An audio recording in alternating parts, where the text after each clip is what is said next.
இந்த மணல் என்பது வெறும் மணல் அல்ல, இது உலகத்திலே மிகச்சிறந்த நீர் வடிகட்டி, உலகத்திலே மிகச்சிறந்த நீர் தேக்கி.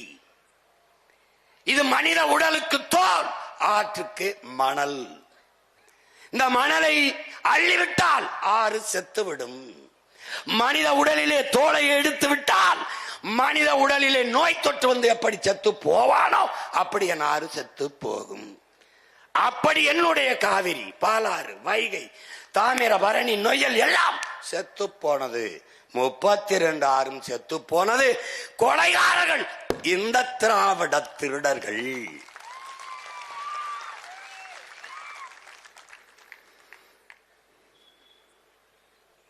புரியுதுன்னு நினைக்கிறேன். இதை விட பாடம் நடத்த இன்னொரு பேராசிரியர் வந்துதான் உனக்கு பிறந்துதான் வரணும். புரியுது.